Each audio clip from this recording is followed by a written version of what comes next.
Bonjour, j'espère que vous allez bien. Ravi de vous retrouver pour vous donner en 3 minutes, je promets, toutes les annonces d'une nouvelle église et surtout aussi pour vous exprimer mes souhaits de bonheur, de bénédiction, de contentement, de joie.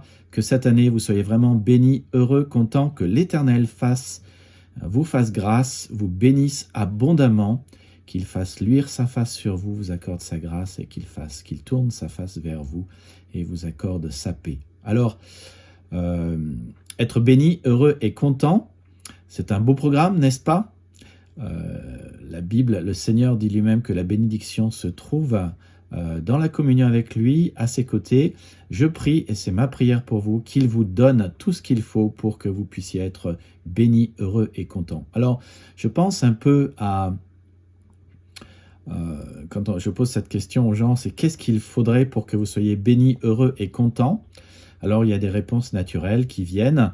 Les gens, les uns et les autres, qui disent toutes sortes de choses. Mais en fait, intuitivement, au fond de nous, pour être bénis, heureux et content, on sait ce qu'il faut pour qu'un enfant le soit. Eh bien, c'est vrai avec nous. Alors, je vous mets sur la trace. Dieu a donné une bénédiction à Abraham. On la connaît, hein, cette bénédiction, cette promesse. Dans Genèse 12, l'Éternel dit à Abraham, « Va vers le pays que je te montrerai. Je ferai de toi une grande nation. Je te bénirai, je rendrai ton nom grand. Deviens donc une source de bénédiction. » Dieu promet à Abraham d'être béni, heureux et content. Il lui donnera un pays, un fils, une descendance, une nation, un nom, une bénédiction et d'être la source de bénédiction. Et c'est ce que je prie pour vous.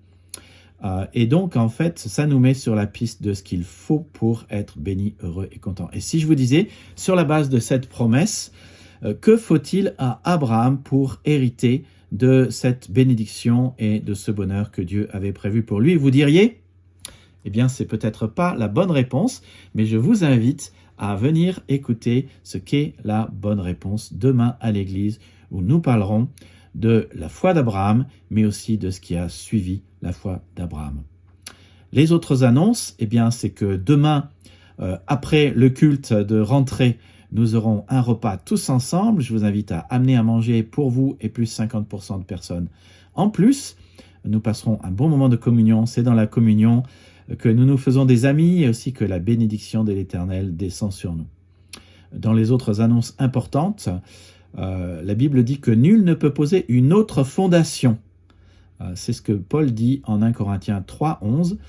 Et je vous pose la question, est-ce que vous maîtrisez la fondation, les fondations pour votre vie chrétienne? Si vous deviez dire, qu'est-ce qui est fondamental à votre vie chrétienne? Vous diriez, si je devais vous poser la question, faites une liste des 20 choses fondamentales à maîtriser, à connaître, à maîtriser et à vivre dans votre vie chrétienne. Vous me diriez, alors, si vous n'arrivez pas très bien à faire la liste, c'est que sans doute vous ne les maîtrisez pas vraiment. Alors, quelles sont ces fondations? Quelle est la fondation? Quels sont les fondements? Je vous invite à venir l'étudier. Si vous ne les maîtrisez pas, commencez par là. C'est le point de départ de votre vie chrétienne. C'est le samedi, tous les samedis, de 14h à 16h dorénavant. Donc, je vous attends. Inscrivez-vous par SMS, par mon téléphone, 06 28 20 30 65. Et puis, le samedi à 16h30, pas aujourd'hui, mais à compter du 13 janvier, j'irai offrir un évangile de Jean en faisant du porte-à-porte et en invitant les gens à faire des études bibliques de découverte avec moi. Est-ce que ça vous intéresserait? Eh bien, le Seigneur nous a donné cet ordre d'aller, de faire des nations des disciples, de les baptiser, de leur enseigner tout ce qu'il a prescrit. Et donc, j'espère pouvoir constituer une équipe autour de moi qui va courageusement faire cela. Vous verrez, c'est très simple. Au début, vous avez rien à faire, juste à me regarder. Et puis aussi, nous avons une occasion de servir dans l'église. Nous cherchons à étoffer l'équipe technique qui fait la sono et la vidéo le dimanche, afin d'avoir une équipe qui tourne et de la faire monter en compétences. Il faut avoir à cœur de servir, de faire tout ce qu'il y a à faire, d'avoir une âme technique, d'avoir une âme bricoleuse, d'avoir une oreille pour entendre le son, et surtout d'y arriver avec un ordinateur et un Mac et d'être là 3 quarts d'heure avant le début du culte. Voilà, c'était les annonces. Que Dieu vous bénisse. Demain, Nous adorons le roi des rois et le seigneur des seigneurs. Il a vaincu la mort.